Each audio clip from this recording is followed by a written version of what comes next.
What's up, gentlemen? What up? Ahoy. I did an outside today, boys. Nice. Yeah, I went out. Oh yeah, went outside. Just went for a How's walk. the grass, did you? Yeah. It was like 62 degrees today. It was beautiful. Went for a walk for like 30 minutes. Sat in the sun for like an hour. It's like Pretty 80 good. here today.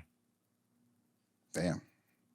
The healing power of sunlight is often what's the word I'm looking for? Underappreciated. I Yep. felt like Yes. fucking Superman regenerating. Mhm. No, I don't know. It may sound funny, like, oh, you went outside, big fucking deal. But like, between like working from home and just the winter in general and Yep. like being sick at the beginning of the year for what felt like a month, I like haven't left my fucking house in like minus like a few times to go to the store or something in a while. I was in like definitely like a little fucking like rut of being indoors. You were hibernating for It's a good little to get bit. out. Yeah. That's So that was nice. I'm feeling good, boys. I'm rejuvenated. I'm vitamin D'd out of my fucking mind right now. What the hell are we supposed to use, man? Harsh language?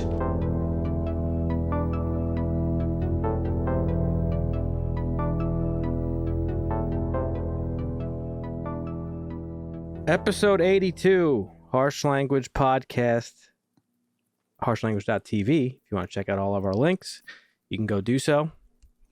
How was your guys' weekend? Did you guys go outside and get sunlight? Yeah. Yes. I mean, I take walks. It's nothing new to me. You know what I'm saying? Cool Marvin over here. We got a cool guy taking walks and shit. Get out Just there and when we walk exercise. in, That's right. yeah. Marvin, you live in the desert, okay? That's right. Mm-hmm. No, I didn't do much this weekend. Pretty chill for me. I did go to a birthday party last night. Oh, Or shit. Friday night. Did you go to the that was club, cool. Marvin? No, just someone's house. Oh, okay. Birthday party. Was there a bouncy house? No. It was an adult birthday party. That doesn't mean anything. Yeah, that's true. Yeah, it was cool. Good food. Nice. Had some drinks. It was fun. Dusty? Yeah, I was part of the $81.5 million domestic dollars spent on Dune 2 this weekend. Oh, that's right. I forgot you had to see that. I've Yeah, heard- me and my roommate and a couple other friends, we went out today, had some lunch, and then went to the IMAX theater Nice. and watched it. And it's fucking amazing. They're really Damn. pitching that IMAX experience. I like IMAX as much as the next guy. It's expensive as fuck, but they got like Dave Bautista doing interviews being like, if you don't see it in IMAX, don't even waste your fucking time, which I thought was kind of funny. That's but- weird. I don't know if that's like just don't know if marketing that's- shit or if it's like him being like actually Well, legitimate. Denis is known for his cinematography, so Well, I mean, listen, if you're It's, not, if you are seeing if you're not seeing that movie in IMAX, you are fucking up for sure. But that particular thing just it seems like marketing. to me. Saying that is weird. Like, if I'm the marketing team, I'm like, you probably shouldn't have said that. Like, Yeah. we don't want to slight our viewers just because they aren't seeing something in fucking Well, IMAX. I think, Or they don't have the option to. Like, the option. That's huge, IMAX, Yeah. is that everywhere now? IMAX? I don't know. I don't really go to the theaters much. So I don't know, like, the availability of IMAX. though. I don't know. I actually read a headline that I didn't even put in the news. Like some of the IMAXs are struggling, some are doing all right because, Oppenheimer was one that, everybody needed to go see, but there haven't been like a ton that's like, I need to see this in IMAX. Plenty of them that you could just go see at the regular theater or wait for it to come out, I guess, because I don't know if I've it's ever not seen a necessarily movie about in the IMAX. experience. But I haven't been to the theater, an IMAX theater, in a long time, and the big ass screen and the rumble of the Dolby sound, it was worth it? impressive. I don't know why I'm surprised, but you've never seen a fucking movie in IMAX? I don't think so. Oh my god, it's not worth it for everything, but like I wouldn't go see when Evil Lurks, which is the movie we're here to talk about today, folks, a little bit later on. I wouldn't go see that in IMAX, but a movie like Dune that has like any Christopher Nolan movie that has like brilliant sound design, like yeah, you're for sure. Yeah. I saw Dunkirk That's in fair. IMAX. I felt like I was like literally a fucking pilot, like in the war. Like that shit was crazy. Right. So yeah, there's some movies where it for sure is worth it. Like Ed, shout out to Ed. He has a thing by him that he likes to go see the Marvel movies, and when they're available, I think it's called D-Box by him. But I've heard Kevin Smith talk about a similar thing, and it's like 4D or something like that, where like it's almost like being on a ride. Like you're in a fucking chair and they're like rocking you around and shit, and you got the soundscape and shit. Yeah, I don't know if I really would like to do that. Ed says it's dope. Spraying you with water and shit, and like fucking wind blowing and all that. I don't know if they go that hard, but I don't know. It seems cool. I would do it once or twice. Ed says it's cool. But yeah, no. I mean, seeing the Marvel movies, just small example in IMAX, like it really does change the experience because it's like fully immersive, like surround sound. Like it is the definition of surround sound. It's kind of crazy. And it's on huge speakers, and generally the IMAX theaters have bigger screens, so it is cool. I would check out a movie in IMAX if you get the chance, Marvin. Oh, speaking of shit Marvin hasn't seen, I figured out this month's Make Marvin Watch, since it's my pick. Nice. If you guys wanted to know, I might drop it a little bit later, but might as well talk about it now. We're gonna make Marvin watch Ghostbusters, baby, the original. Nice. Yeah, that's a great one. Because Frozen Empire is coming out on the 22nd.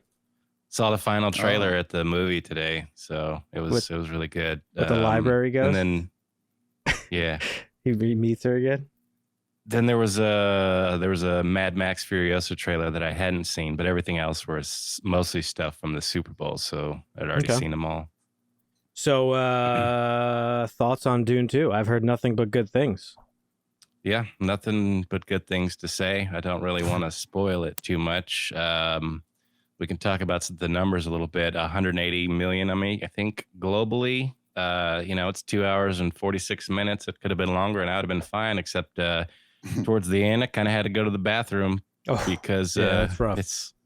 It's rough, but I didn't want to miss anything. So sometimes you just got to do it, though. I've like gone to the movie. I've held out in Marvel movies where I'm just like, fuck, by like the last act, and I'm just like, I can't even. I gotta go.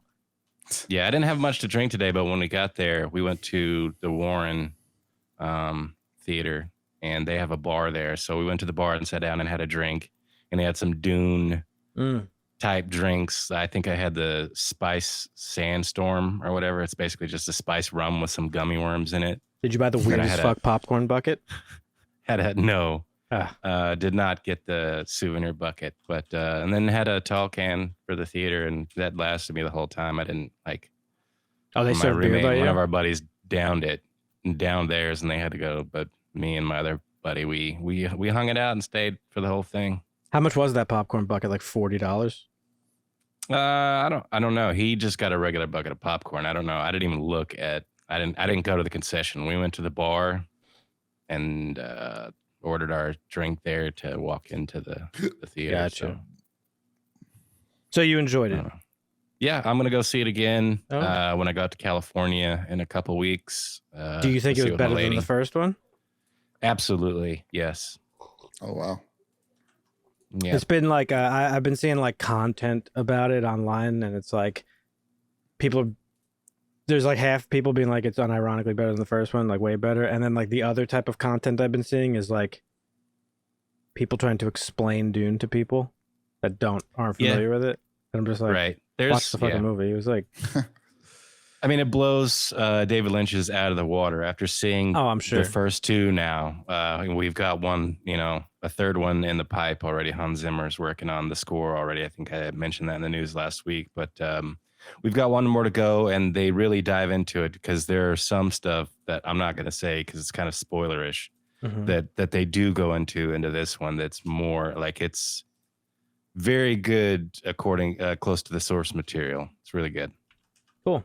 Well, I'm glad it was good. I'm glad people are enjoying it. I'm glad Denis is one of the best films I've seen in a long time. Nice. I'm glad Denis is finally getting his due. Speaking of David Lynch, we didn't mention it when it happened, but there was a cool little thing I saw on the internet. As you know, in the original Dune film, Kyle MacLachlan played, what's his name? The kid, the chosen one, or whatever the fuck his name is. And he's worked with David. Paul Atreides. He's worked with David Lynch on many projects, but one of the most notable is the show Twin Peaks. And I heard good things about this show. yeah, from me. Oh, was it you? Yeah, like a week ago. I was like, Twin Peaks? didn't we talk about it like 2 weeks? I think we talked about it like fairly recently where I was like, you should definitely watch it. I think. Maybe not. Maybe I'm making that up. I don't know. But anyhow, you should watch it. It's one of the best shows ever. I actually don't know that you would like it, to be perfectly honest. And that's not a knock on you, but it is a very particular taste. And David Lynch himself is like a very acquired taste. You either like hate David Lynch or you love him. So I don't know. I'd be curious. You should watch it though. But anyhow, you got too much work to do, Marvin. You're fucking trying to watch Shogun all of a sudden. You still got to watch fucking X-Files and True Detective season 1. Yeah. Well, we used to do. You're stressing me out. We used to do a series that we'd watched. Our last one we really watched was like Yellowstone, I think. But did we do anything after Yellow? We did something after Yellowstone. Maybe not. No, we didn't. But this is gonna make you mad, Dan. I'm sorry. But hang on, real quick. Oh, no, go ahead. You talking about shows? Yeah. Okay, good. I'll get back to my point after. I recently found out that Michael Rosenbaum and Tom Welling started a podcast called Talk Live, where they sit down every week and they watch an episode. It's been out for a while. I didn't know they did it. I love Rosenbaum's Inside of You because he does great interviews with people that are on there, but I didn't know he did the Talk Live thing. Yeah. And I just discovered it. So I decided to sit down and start rewatching Smallville. I'll watch an episode and I'll watch an episode of their podcast. I think it's called Talkville is the name of the podcast. It's called Talkville, yeah. But and you're not, so you're watching that again, but you're not watching fucking. Instead, I'm not finishing Lois and Clark. I'm going to finish Lois and Clark when Superman it comes and Lois. closer. How dare you confuse it? I'm sorry, you're right. How dare you confuse it with that dog shit show? Which, and I know you're not a big Smallville fan, but Smallville lasted 10 seasons and Superman and Lois is only 5. So... Yeah, hey. Why aren't you not a fan of Smallville? Because it was... Well, as you know, Marvin, I traditionally and historically hate CW shows because they're terrible. That being one of them, I don't like... Also CW specifically. It's not terrible. Yeah, Marvin. I don't like the... No, I'm sure the show is good. I'm just being funny, but I don't like the brand that... The CW brand of show is like soap opera-ish for young adults. Kind of. Yes. And the acting is usually kind of cheesy. The production quality is usually janky because they're lower budget. And that's why I've just never really been able to get into the CW shows. I've heard, like, obviously I know Smallville is like wildly popular. I know Gotham's pretty popular. Supergirl for a couple seasons. The Flash was super popular. Just couldn't get into them, which is why I was like, super fucking surprised at how good fucking Superman and Lois is. Like Superman and Lois has like a really good like high production value, I think. So it kind of looks a little bit more cinematic. It doesn't feel like a CW show at all, at least to me. But yeah. So you're rewatching Smallville. Yeah, circling back around to that point, that they do a podcast where they sit down and they watch an old show because it aired 20 years ago and it stopped 10 years ago. So they finally feel comfortable talking about it, and they have people from the production crew and other cast members on and stuff. But instead of covering a current show that's out, we could find a show that we think is amazing that we think Marvin should watch and sit down and watch that. I know he's seen a lot of the good shows like Breaking Bad, The Wire, Avatar, Sopranos, Better Call Saul, maybe The Office. I don't know, but there's shows like Chernobyl, Band of Brothers, Batman, the animated series, Firefly, Fargo, It's Always Sunny in Philadelphia, which he kind of started but never really finished. The Newsroom. I mean, there's a bunch of good shows we could sit down and... I've seen The Newsroom. You have? Yeah. Oh, okay. Yeah. So maybe that's an idea we could play around with. But yeah, we could think about it for sure. Maybe X-Files. Yeah. I'd be down for that. But much like Smallville, it's a Freak of the Week show. Yeah. So speaking of Monster of the Week, Dusty. Freak of the Week. Yeah. So speaking of shows, what I was saying, Kyle MacLachlan, you mentioned David Lynch, and he played Paul.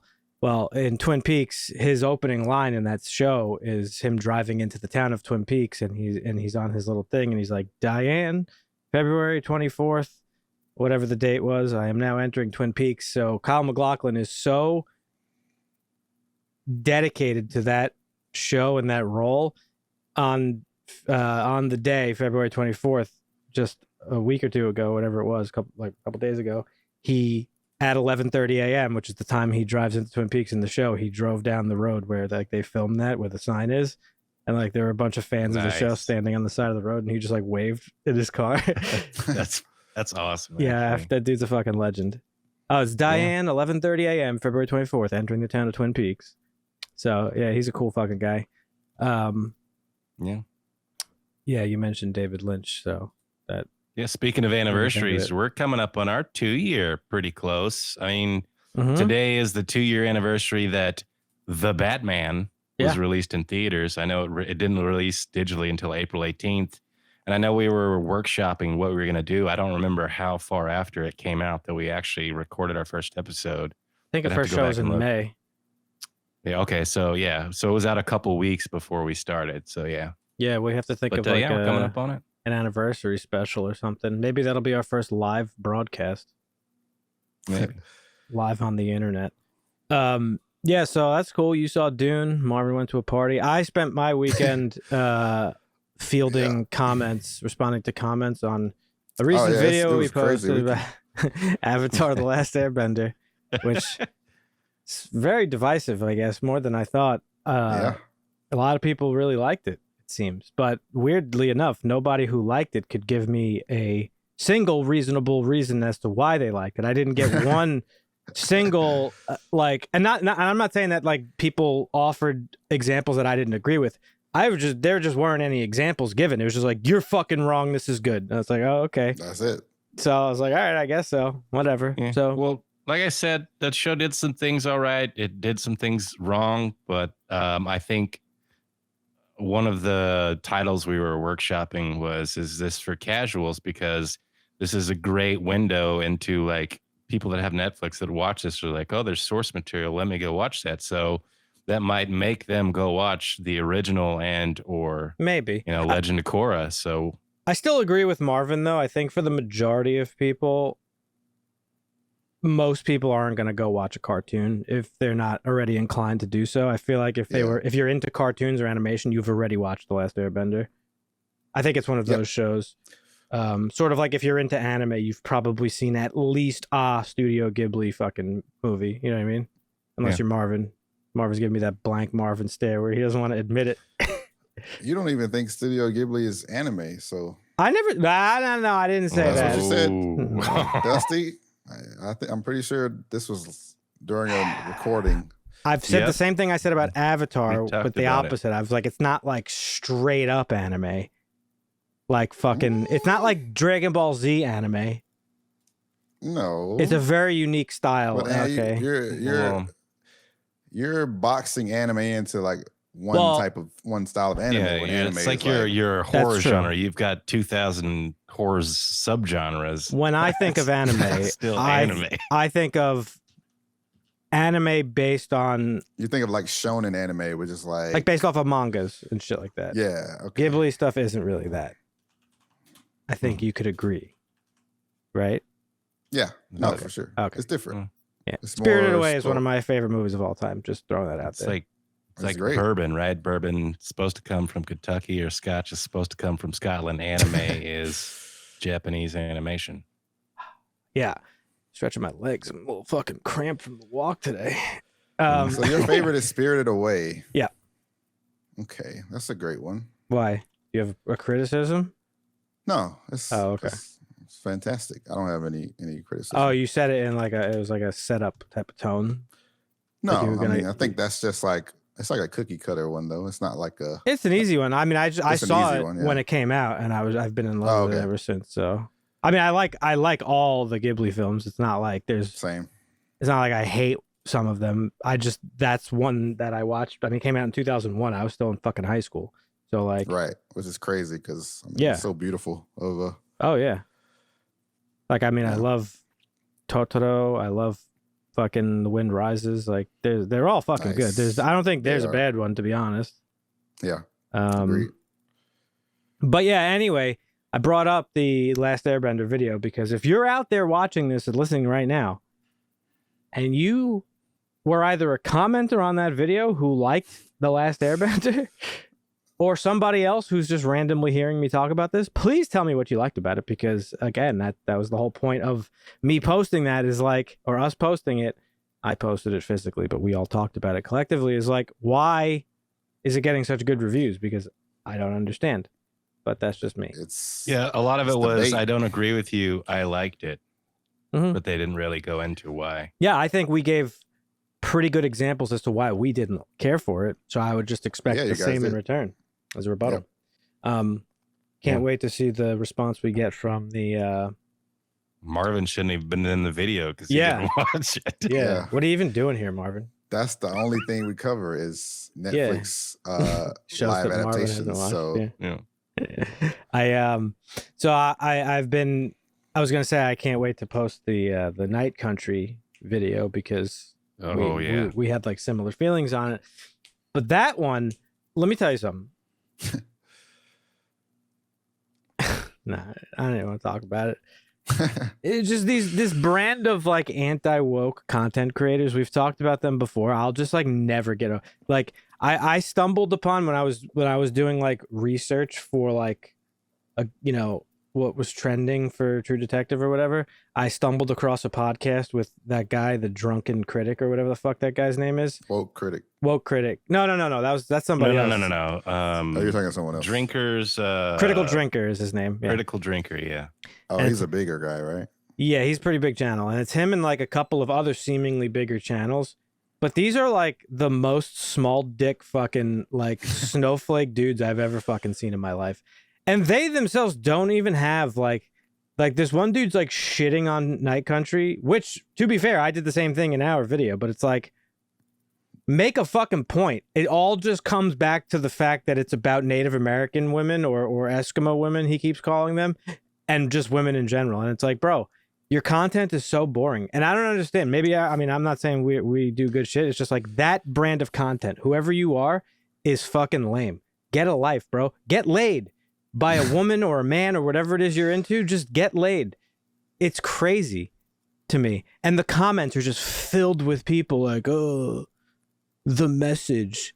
The message. That's his like That's whole exactly shtick. why they do it. It's a fucking grift. We So talk about this crazy. all the time. Yeah, I know. It's an easy one at that. It's so easy. But it's just bizarre to me. It's not something Back I'll when never they were understand. railing on the she MCU. I remember when that God. moniker was The going around. MCU, yeah. MCU. Oh, that's what it was. That's actually yeah. a good one. MCU. And it's like our other conversation about the X-Men that, is also getting a lot of comments too. But it's like, Yeah.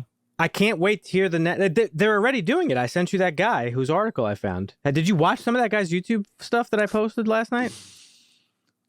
No, what YouTube stuff? I saw you posted a Rolling Stones article with the quote. No. After that, I posted an article from a writer on like some comic book site, and it's this Oh, yeah. dude railing on how X-Men 97 is going woke because Yep. one of the showrunners was like, oh yeah, like Rogue and Storm, they all look different because they're different human beings, as opposed to just generic fat ass fucking chicks back in the 90s.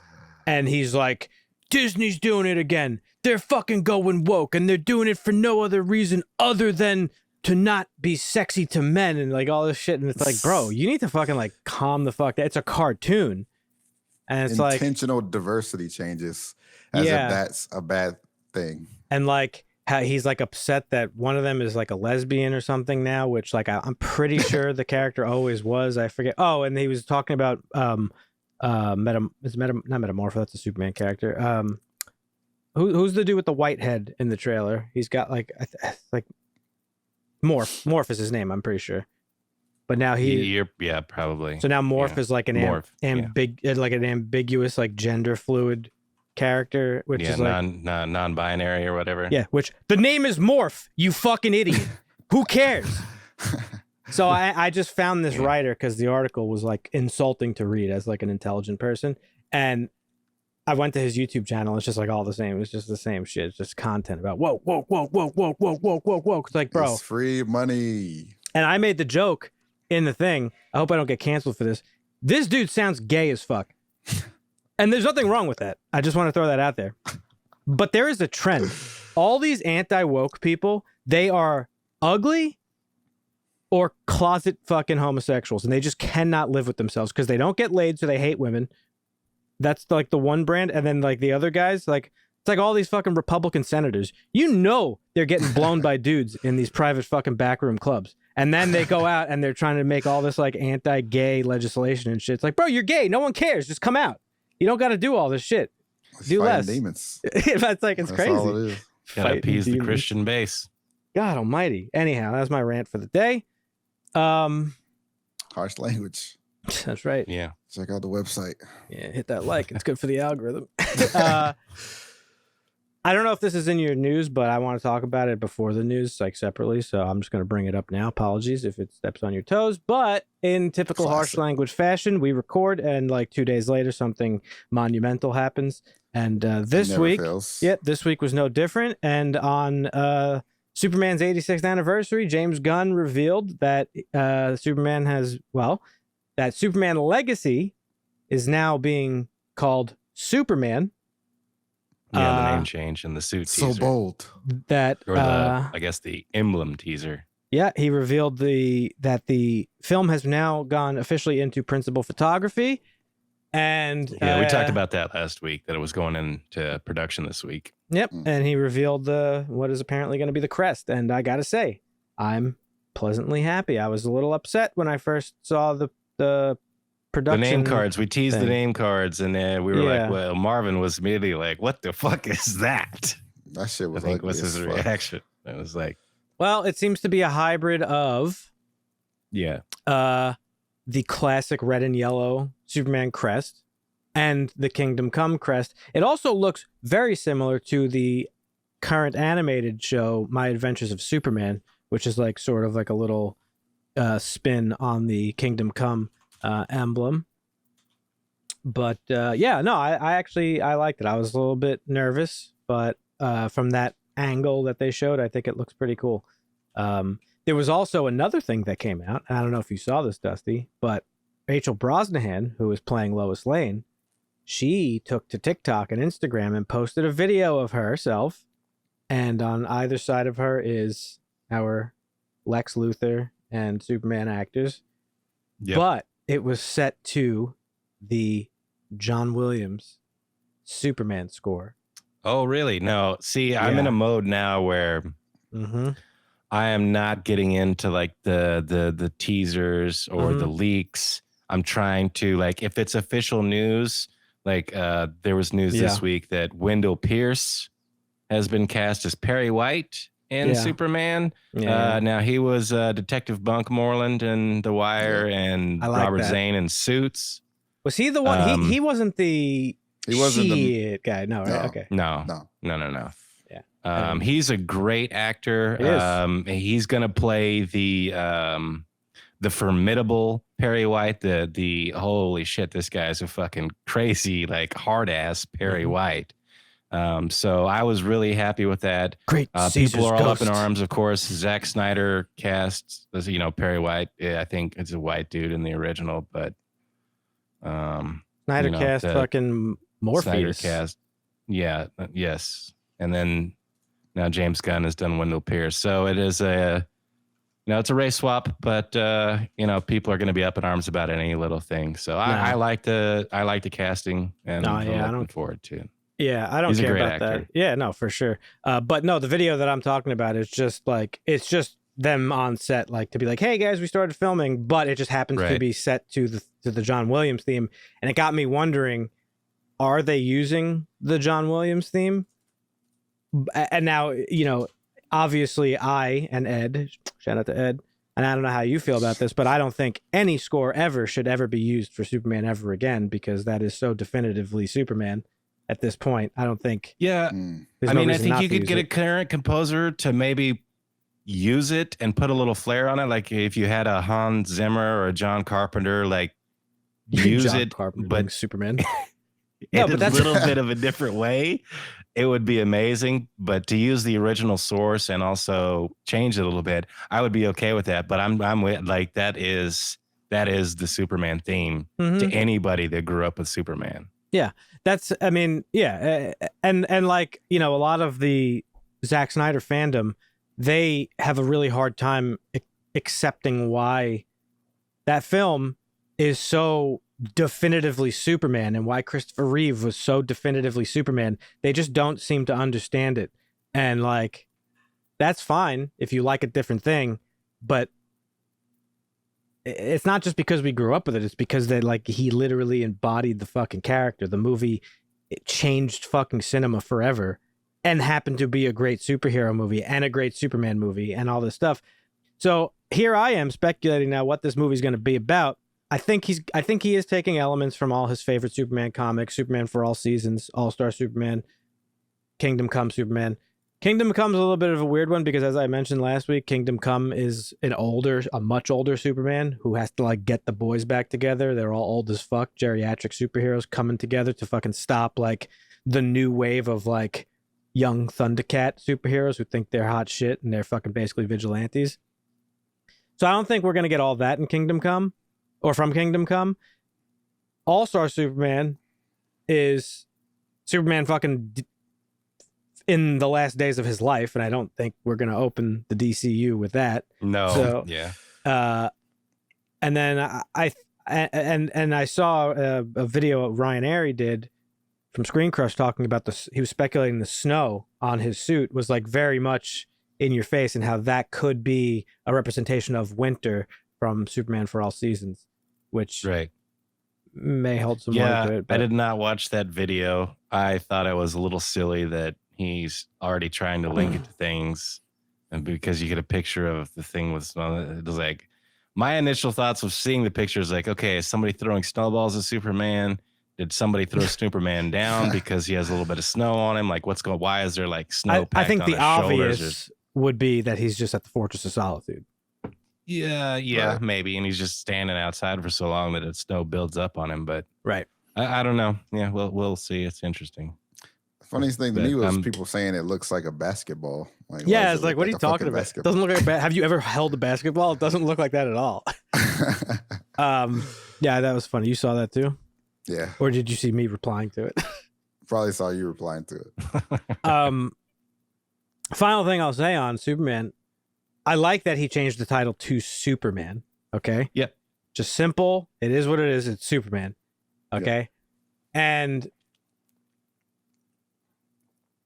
interesting to note that 2 other castings have been made that were kind of like sort of under the radar, but he did cast Miss Tessmacher and Otis, whom are both original characters from Superman the movie. They are not comic book characters as far as I'm aware. Correct me if I'm wrong, and you're listening. I don't know. I don't. I'm pretty sure Otis and Miss Tessmacher are characters from the movie specifically, which means there is going to be some of that Donner Superman inspiration in there. And I think that's why the original working title was Superman Legacy, because it's him inspired by the legacy of Superman and everything that means. And it's not the legacy of Superman. Staying true. Well, it's a double entendre. It's the legacy of Superman in this world that he's introducing us to, because Superman is an established hero. He's already said we're not going to get an origin story. And the legacy of Superman in our real world, because like he is a fucking larger than life figure. More people know the Superman logo than fucking Coke, and like I think it's like the 3 largest symbols most recognizable symbols on Earth are like the Superman logo, Coke, and I forget what the other one is. Oh man, I can't remember off the top of my head, but it's a huge deal. WhatsApp. WhatsApp, is that what you said? Maybe WhatsApp. Everyone uses fucking WhatsApp, dude. Yeah, it's insane. That's fair. So yeah, that news dropped. I'm excited. You were right about the first appearances being in the show. I mean, the movie. Oh, okay, cool. Thank you for fact checking. You're like our Jamie. Jamie Marvin, pull that up. Pull it up. I'm gonna start doing that. But yeah, so I'm sorry if that was in your news, but circling obviously the rename was in there and the suit teaser was in there, but it's no big deal. Circling back around to Michael Rosenbaum's Inside of You podcast, he did do one with James Gunn, and in that he asked him, he's like, how much weight did you have on your shoulders going into like doing a Superman movie? And he's like, well, when I started writing the script, like it was so much pressure. But he said as soon as he finished it, it was all gone. He said he loved the script. Everybody that he showed it to loved it. And that could just be people, schlobbing his knob because he's James Gunn. But everybody seems to love it, and he's excited about it. So I'm excited about it. So whatever he does, I'm on board for, and I'll go in with an open mind. But he does have a lot to live up to. It's a high fucking bar. I mean, the bar is 60 years old or whatever. Well, but yes, there is a high bar. But it's never been surpassed. We've been disappointed basically ever since. So that's why the bar is so fucking high. Sorry, Henry. You looked the part, but that was it. Brandon too. Yeah, I mean, yeah. Well, yeah. No. He was okay. Again, he was good. Yeah, he was. The movie was not so much. But that's what happens when Bryan Singer makes a movie. But what I was going to say, as long as you're speculating on the plot of this, it's important to note that his production partner, was it Zaslav or whatever the fuck? He said, he quoted when this movie was announced, Superman is kindness in a world that sees kindness as old-fashioned. Yeah. So if you take that quote and you think about what Kingdom Come actually is, the story and the emblem and all that stuff and how it ties together, we could be seeing a story of a modern world with Superman in it, because we really haven't gotten like Superman in a modern day.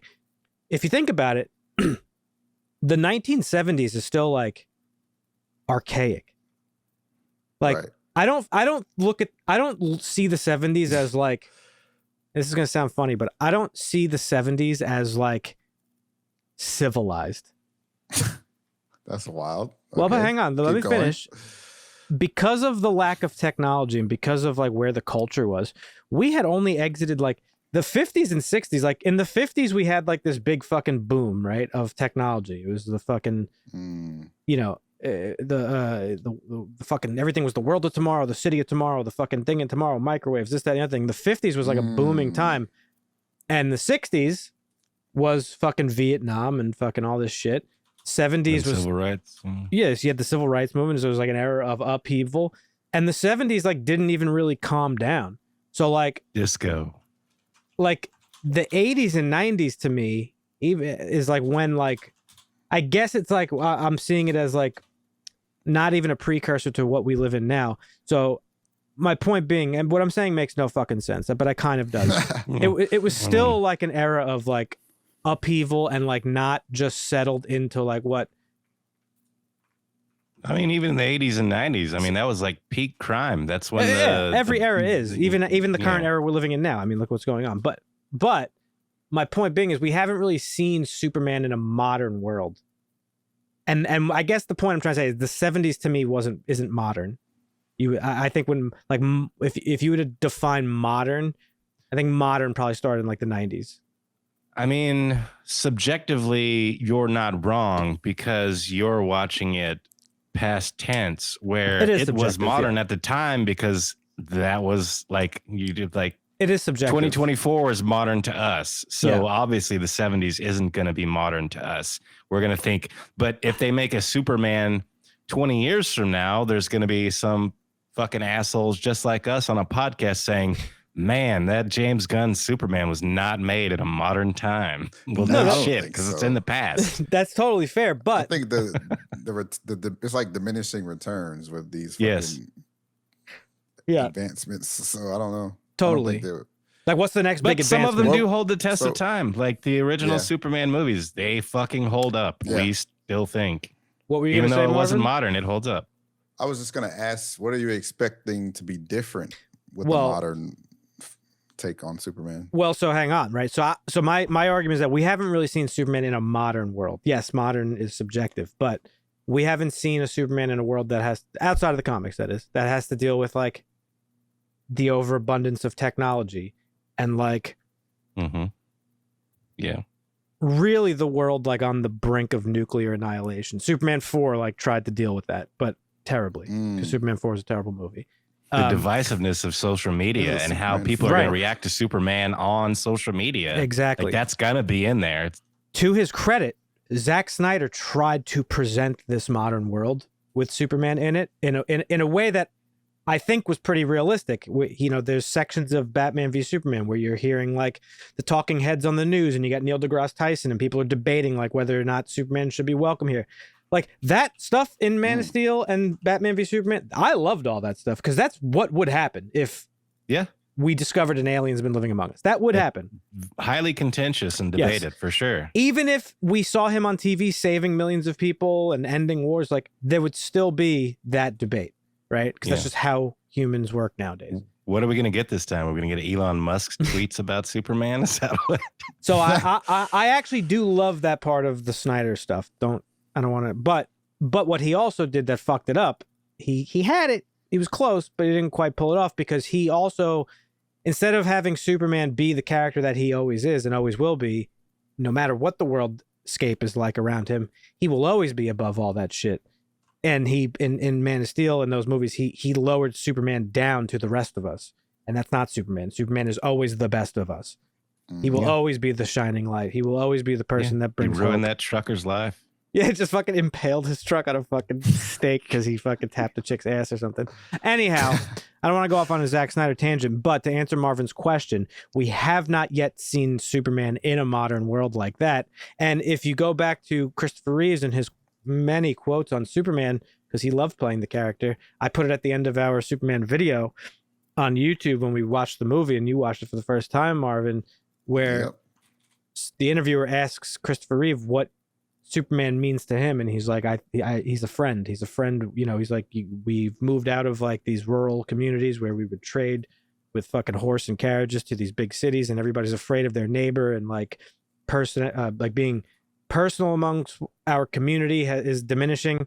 So all that stuff. So basically, Christopher Reeve says, I see Superman as a friend, and that's still true. But all those things that he was talking about of what his modern society is like a million times worse now with social media and technology and all this stuff. So I think it'll be really interesting to see Superman in this modern world. And the quote from Zaslav about his kindness in a world that sees kindness as old fashioned really resonates, I think, with what we currently experience in our modern life. And there could be a way to sort of loosely adapt Kingdom Come with that. Instead of having an old Superman who's like re-entering the fucking superhero force to stop these young vigilantes, it could just be a Superman who like has been here and is like, wow, like my efforts kind of have amounted to not much because like I'm doing all this shit, but there are still fucking like I haven't really been the thing that I was sent here to do. It could be him dealing with that personal crisis of like, wow, I'm actually failing because like the world is still fucked up even though I'm here. And one of the things that Superman and Lois does so well is that it shows you a Superman that is constantly burdened by the fact that he can't do everything. So I think that could be what we might see with this movie, and that'd be great because and I mean, that was our intro really to superhero films. And then it wasn't long after that we got dark and gritty superhero films. Like we had Tim Burton's Batman in the late 80s, and we had Darkman. Like those are the kind of stuff that DC was putting out. So Darkman. A return to what we need. And I'll keep saying this is why I love that show so much, Superman and Lois, is because for a guy that has no weaknesses, what do? You give him the ultimate weakness, which is the fact that he could do everything, but he can't do everything at the same time. So I that to me is a very compelling thing. Yeah.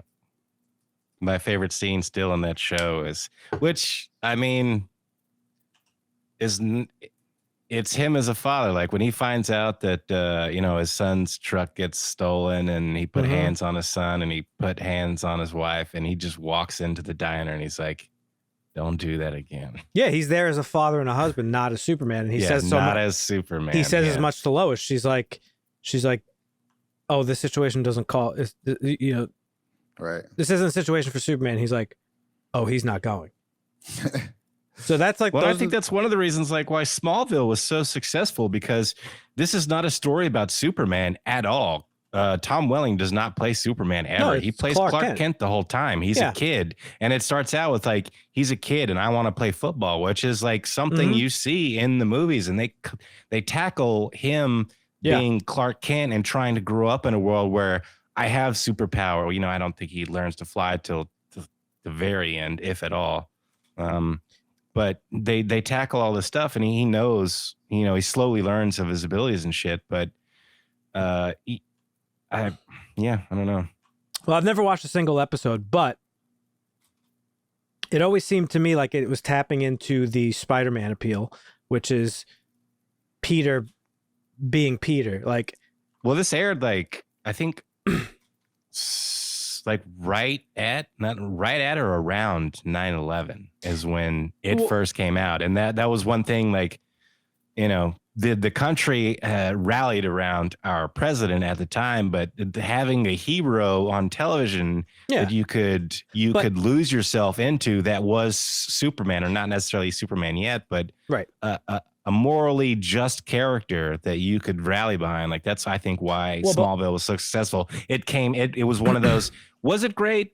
I don't know. It was good, and it was pretty good. I liked it, but it came out at a time where it just happened to be successful because of when it came out. It got a little bit of luck behind it. Maybe.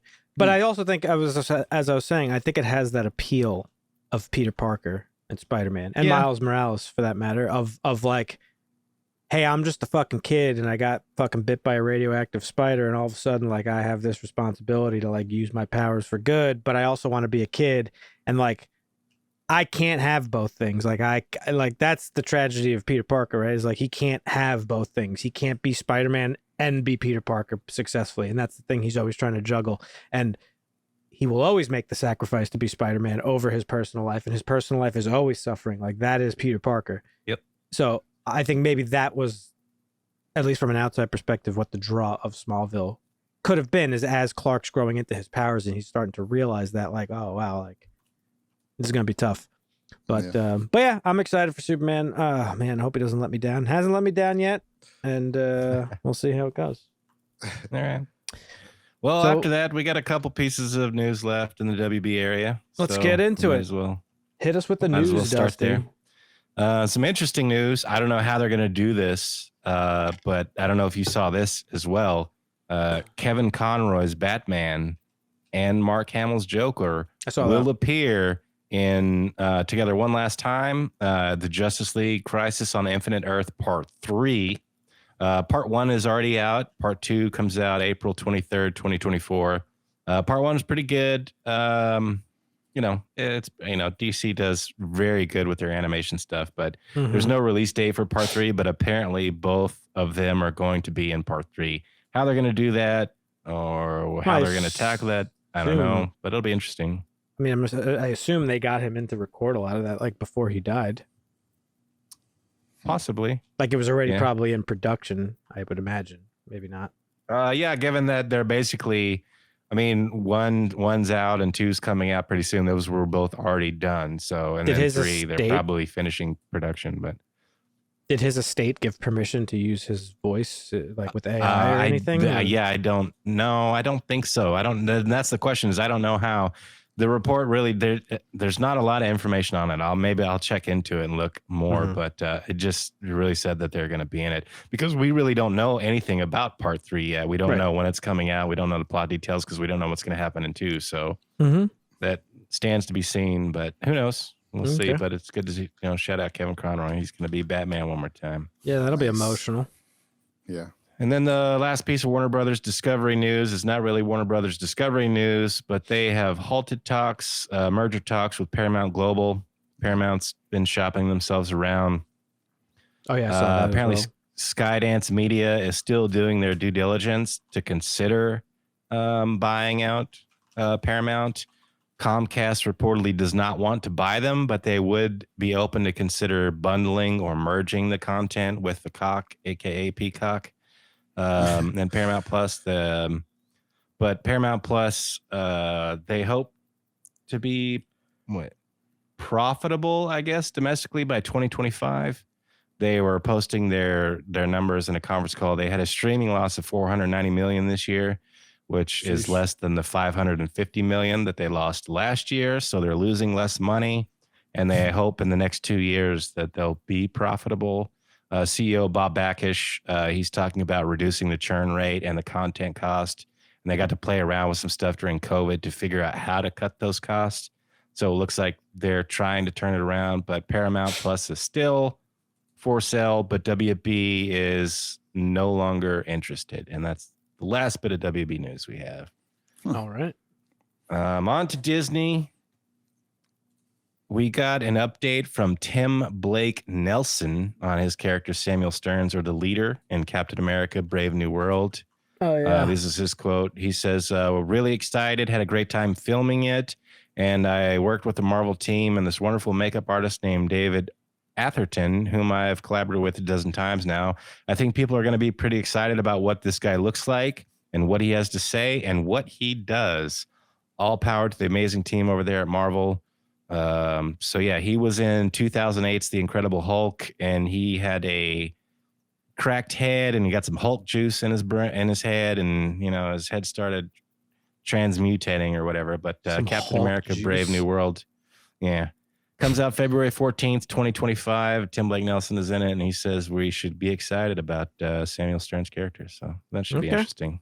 I don't think is that movie officially canon, or are they just bringing him over as a character? No, it's canon. I don't know if is it? Okay. Hulk?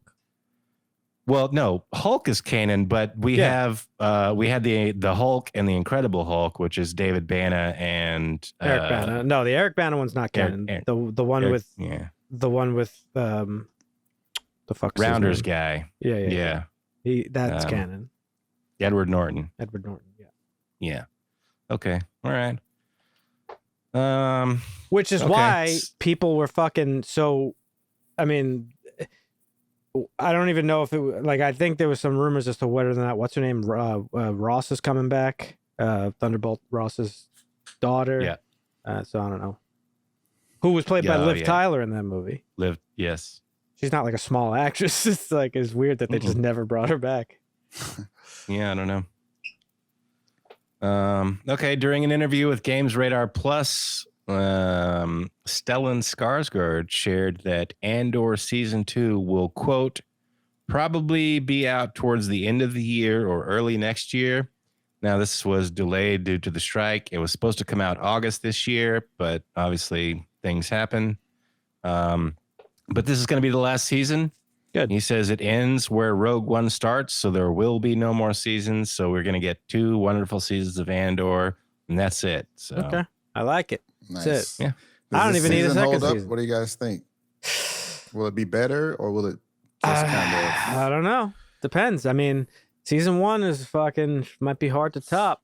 That shit was good.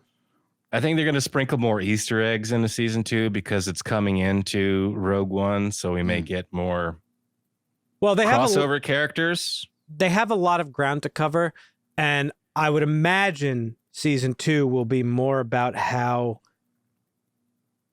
he connects with Mon Mothma and her group of rebels, because we saw in the end of season 1, she's not even part of really the Rebel Alliance. The Rebel Alliance isn't even a thing. It's just beginning, and she's funding it, and by the time you meet in Rogue One, she is one of the generals. She's in the command center. So yeah, must be that's where we get our first swear word in Star Wars. What'd you say, Marvin? Fuck time skip? I said it must be a time skip happening either at the beginning or in the middle of the season. Yeah, probably not a huge one though, but maybe. I don't know.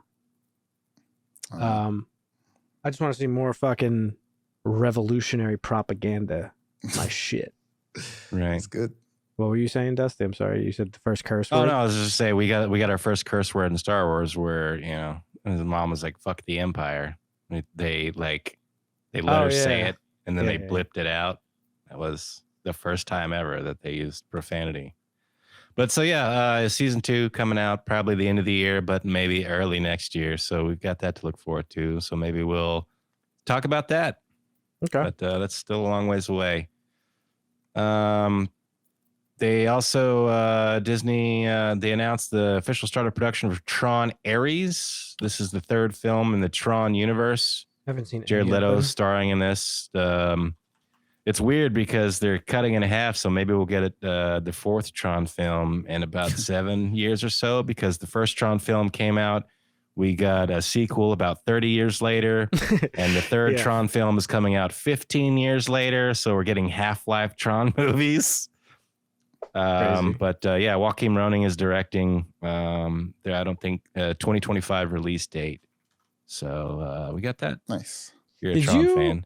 Did you report on the fact? I don't remember if you did. I don't know if you brought it up and it's in my head because you brought it up, or if I read it separately. But Denis Villeneuve is like, after this, he's like, I'm fucking done with other people's properties. Like, I'm fucking. Yes. No. He was talking to somebody, and he says, I still wake up at night sometimes, and I'm like, why did I do that movie? In reference to Blade Runner 2049. Yeah. So basically his stance is, I will never do a sequel to anybody else's universe. Right. From now on, I'm making my own movies, and if I'm making a universe, it's going to be mine, and that's it, which I can respect. I guess Dune is technically his own, because he's not really in any way connecting it. Or it's not a sequel to anything. Yeah, he's recreating it. It's just another and he's being adaptation. True to the source material. So yeah, I think this is his universe, and he fucking owns it, and it's amazing. Yeah.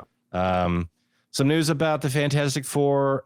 Eben Moss-Bachrach's character, The Thing, will not be a suit. It is going to be motion cap. I don't know if that's going to matter to many people, but it's probably for the better. Yeah. CGI has come a long ways, so they've perfected that shit with the Hulk. So yeah, Right. Yep, pretty much.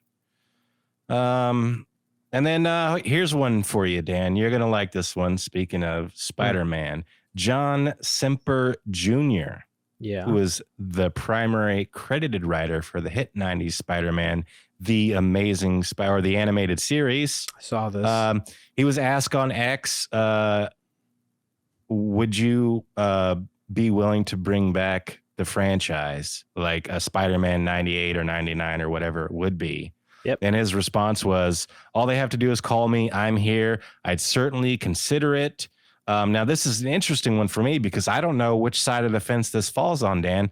This was Fox Kids and Marvel Entertainment, but Sony has the rights to Spider-Man animation. But if it's specifically this show, is this something that Marvel can get away with, is saying, no, this is our show. You had nothing to do with it. We're going to bring it back, and fuck you, Sony. Is that a one way to redeem a Spider-Man and say fuck you to Sony? I don't think so. I would imagine, given that Sony owns all television and film use of the character, and gaming. Yep.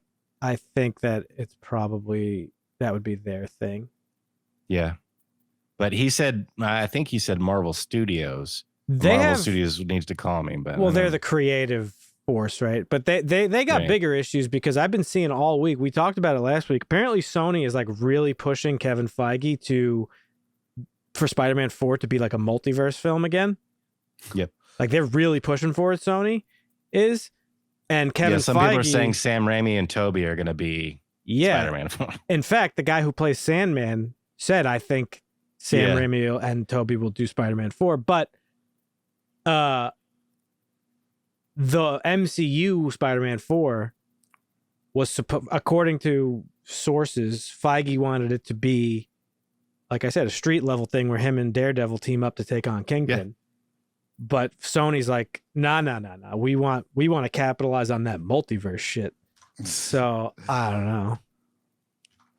Okay. Well, that's all the Disney news I have. Let's get on to everything else. The et cetera of the news, Paramount and Sony and everything else. Ghostbusters, Frozen Empire. We talked about this a little bit earlier because I saw the trailer and whatnot. Their director, Gil Kinnan, recently shared that he has already discussed where to take the franchise next with producer Jason Reitman. So as long as this movie, Frozen Empire, is successful as Afterlife, they already have a roadmap of where they're going to go moving forward. I don't know whether or not that includes all the old cast from the original movies, but they definitely do have a roadmap. So we'll see where that goes. This might surprise you. I'm a little hesitant. I'm excited for it because I love Skeptical. Ghostbusters, but I am a little skeptical if this movie's going to be good. I don't think it's going to be bad, but I don't know if it's going to be as good as Afterlife, because Afterlife was brilliant in that it did not rely on the nostalgia of the product. It very subtly did the fan service thing. And it was really a story about family that resonated, A, because we all love fucking Harold Ramis, who are fans of movies and comedies specifically. We all love Harold Ramis. We all love those guys. We all love Ghostbusters. They love Harold Ramis. And the characters loved Egon, right? So it was just... And Jason Reitman, like, picking up the torch that Ivan Reitman started, and, like, him growing up basically on the set of Ghostbusters and like being around while they were writing at their lake house for the original script. It was just all like a whole big, like, perfect storm of goodness and wholesomeness. Yeah. I don't know if this movie has all that going for it, and I'm a little bit worried based off of the trailer. They might lean a little too heavily on the fan service stuff. Maybe not. Well, we talked about that. Yeah, there was news that this movie would definitely lean more into the old stories and the old characters and tying more of it together, whereas Afterlife was more like of a... It was a nod. It was a requel, but it paid homage, but it also was its own story, whereas this one feels like it's going to be more tied to the old gang. Well, just from the trailer, it seems like this film is the old guys training this new group of people, but you got you got fucking, what's his name? Yes, this man has no dick. You got that guy, the fucking Walter Peck. He's in this. Like, why? You know what I mean? No, not the mayor. Walter Peck, the guy who fucking wanted to shut down the power grid. The environmental guy. Right. Like, he's in it. Oh, yeah. The grid is in it. The firehouse, like the library fucking ghost is in it. Oh, like, these are all probably just like little... making a comeback. Yeah, Slimer's coming back. So it's like, I don't know if this is just stuff they're showing in the trailer. I hope that it's not like the predominant aspects to this movie. Yeah, I mean, if these are just Easter eggs for nostalgic fan service, that's one thing. But if they're going to be the primary driver of the story, and it's not going to be like the kids, I don't know. But Paul Rudd, talking to his girlfriend about, I'm a Ghostbuster, and can I just say one thing? Bustin' makes me feel good. Yeah, like that's fucking hilarious. I mean, that's funny for sure. So I don't know. We'll see. I'm excited for it though. I love, like I said, love Ghostbusters. Anyhow. So. Yep. Speaking of sequels and remakes, Teenage Mutant Ninja Turtles Mutant Mayhem sequel has got an official release date, October 9th, 2026. That movie was Jeff great. Rao is directing. Obviously, we know that Shredder was teased in the last one. He's going to be the main antagonist in this one. So I'm looking forward to this one. It's going to be a great movie. We actually have a release date, though. So October, 2 years from now, we still got to wait. But it's coming. Okay. And we know when. Nice. A little bit interesting side tech news. Researchers at the University of Shanghai for Science and Technology have come up with an optical storage device, same shape and size as DVD and Blu-ray, but can hold an astonishing 1.6 petabytes of data. That's 200,000 gigabytes. Damn. On a disc? On one disc. Because discs are one layer. Apparently, they have figured out a way to encode data across 100 layers on the disc. So maybe, we've moved on from disc to streaming, but this could be good for maybe like some games or some movies, or just backing up everything you own onto one single disc. It's like back up everything you've ever watched. That's literally everything. Yeah, no, you could put so many movies on this, you would never finish them in your lifetime. Yeah, Marvin's right, dude. We're gonna get, it's like Matrix. You're just gonna want to learn karate. It's like pop that fucking disc in. That's insane. I'd upload my consciousness. I hadn't even heard of a petabyte or whatever the fuck you said until today. What was that show on Netflix? It had 2 seasons. The one was with fucking the dude who plays fucking Falcon. He was in the second season. Anthony Mackie? Yeah. Black Mirror. No. He was in... No, Mackie was in a show. It was a 2-season show. Oh, he was the star of the show. Yeah, it was his main character. Because he was in an episode of Black Mirror. And it was in the future, and like you could basically upload your consciousness to a new body. but it was like a very rich corporatist fucking like luxury. Oh, that was the fuck was the name of that show? Carbon, whatever. Altered Carbon. Yeah. So this disc is gonna unlock that future for us. Yep. Pretty much. We're Put 'em getting on there. ice. Technology's coming across. Hey, I'd swap Ice What the bodies. is- technology's going to do in the next 10 or 15 years is going to be amazing. That show was It's going to okay. be mind-blowing. I like that show. It was cool. Yeah, I don't know. When it got to like the Freedom Fighter group or whatever, that's where it got weird, which is like the main group he was a part of. But yeah. it was kind of weird. I don't know. It was all right. Yeah. It got canceled, so I guess it wasn't that great. Hey, well, listen, Netflix just throws fucking darts at a board, then they make shit. That's it. Honestly, I wouldn't movie- be. I'm sorry. I wouldn't be surprised if No, you're fucking fine. Last Airbender doesn't get a second season. It probably will, Just but out of I nowhere, wouldn't. like, But I would not be surprised if it didn't. It's getting good reviews. It'll get another one. No, I'm sure. Speaking of reviews, a movie that we reviewed not too long ago that none of us were really too hot on. Which The one? rom-com Anyone But You Oh yeah. opened to $6 million in December when it came out, has passed a benchmark. $200 million globally. nice. This surpasses the most recent like Ticket to Paradise, which was Julia Roberts and George Clooney. That was 168 million. Oh. The Lost City with Sandra Bullock and Channing Tatum was only 192 million. Oh, wow. This is the first rom-com to pass 200 million mark since Crazy Rich Asians, which was 2018. And it's actually the first R-rated rom-com to pass that, which was Bridget Jones' Baby in 2016, which was 211 million. So the movie is doing well. That's even the though we Sydney were Sweeney like, effect. Yeah, she is attractive. Yeah, the It Taylor is what it Swift is. effect, pretty much. And so I think people think he's attractive too, even though he looks like. Yeah, Glenn Powell. He's going to be in the new Twisters movie, which I'm looking forward to that. Oh, He's a new good actor. Twisters? He's been in some good stuff. He looks like a rom-com. gopher. I don't necessarily know I'd buy it, but he's a funny, witty guy. So we'll see. But I got a couple pieces of news, just two here. One we didn't talk about last week, The Crow. Oh yeah, he looks ridiculous. This is a movie that came out in 1993. Alex Proyas. It had 3 sequels. It had a TV adoption and multiple failed attempts at a reboot. We're finally getting one. And this is allegedly going to be faithful to the comic source. James O'Barr wrote the comic in, I think it was released in 1989. And it's a close story to him because he actually lost his fiance in a car wreck as she was driving to pick him up for work. And in the book, they're driving together and they get messed up with these thugs, and he gets murdered, and then she gets murdered and defiled, and he gets murdered, and there's nothing to do about it. And he comes back with the crow and the skull and everything. The comic book is actually pretty interesting. I don't know. Did you ever read it, No. Dan? Okay. Well, have I? I don't think so. Okay. Brandon Lee obviously played the Eric Draven in the 1993 version.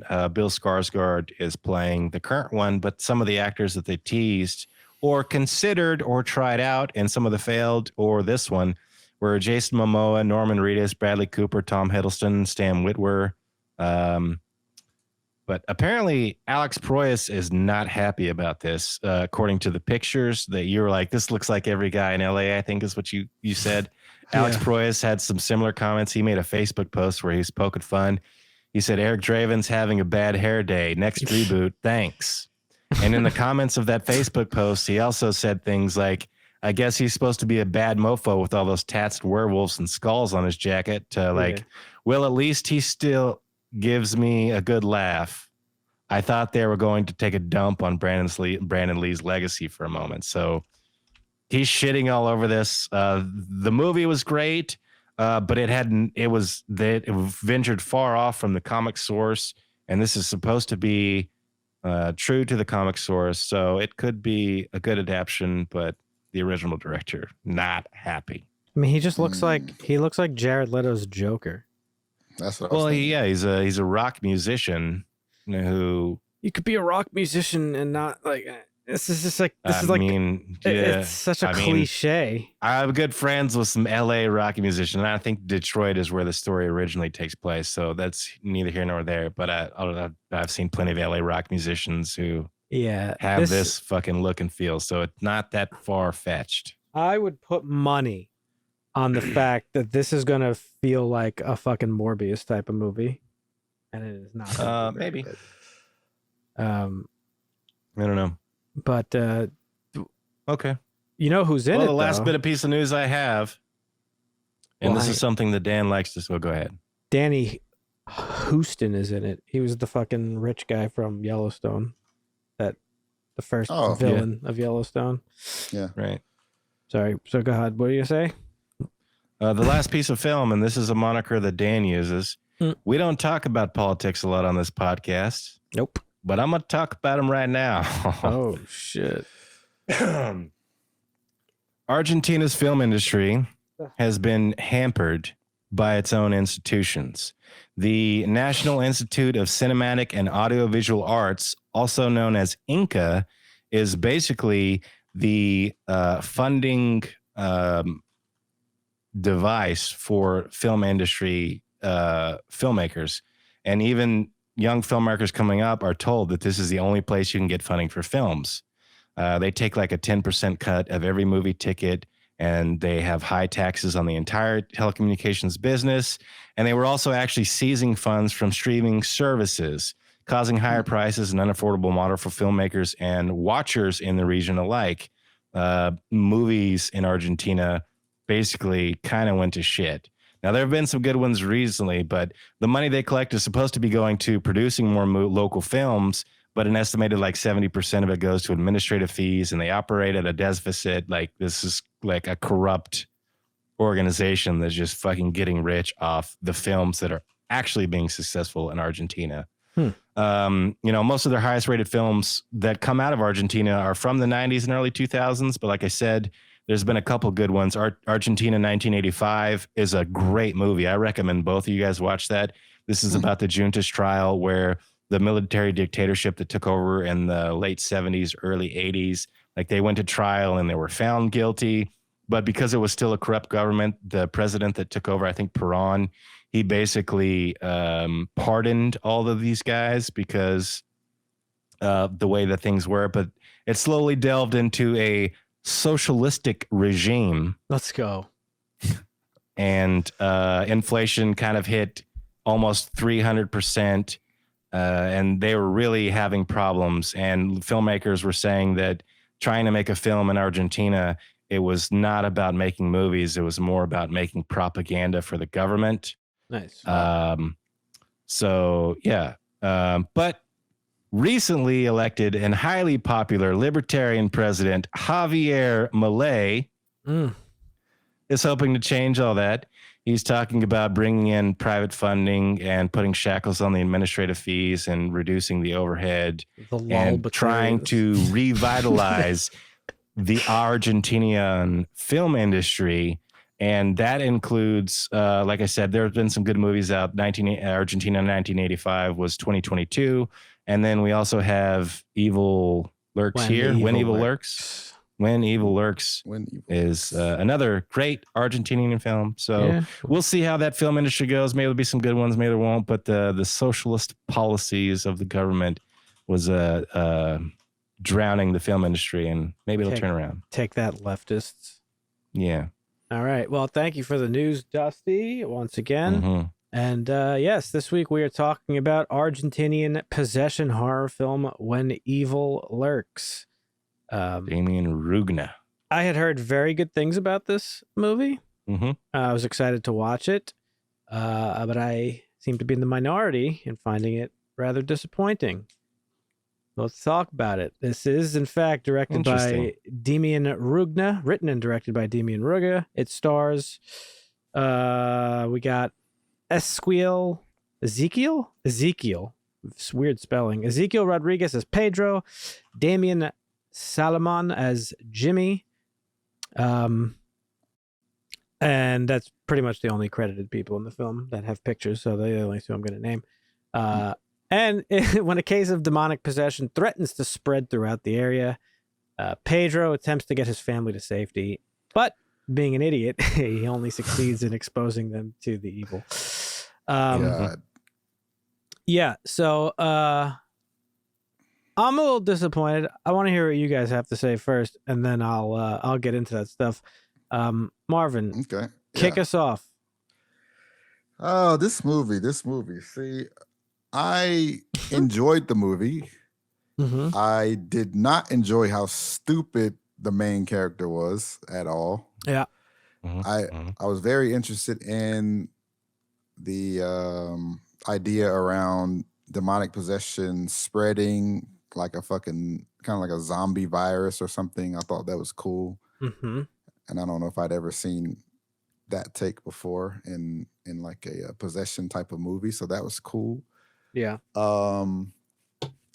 Yeah, I don't know if this was good or not. I really like the beginning, first half of the movie, I think. And the further into it, the dumber the decisions got from Pedro, I think that was his name. And it just really, yeah, I didn't know where to leave with this. The dumbness based really on the ending escalates. It's a trope, it was insane. People make the dumbest decisions in horror movies. It's like the commercial, like, let's go hide behind all the chainsaws and fucking it is metal tools. I'm curious what Dusty has to say, because the way he nitpicks, there's no way he didn't nitpick this fucking guy that hired a person and ignored their advice. Basically hired a cleaner. Mm-hmm. And we'll go over, I guess, more of the plot. But. Yes, you're right. Anybody who comes into this and said, this guy is a fucking idiot. Like, you just tried to get rid of evil, and the first thing you're going to do is go to your ex-wife and your kids, and then you're going to take all your clothes off and burn them in front of them. The dog's going to lick them. The dog's going to fucking get the spirit, because the whole trope is, and I think Demián Rugna did an interview where apparently this was basically based off of pesticides poisoning local people in Argentina, and that turned into like the evil, that's awesome. Spreads.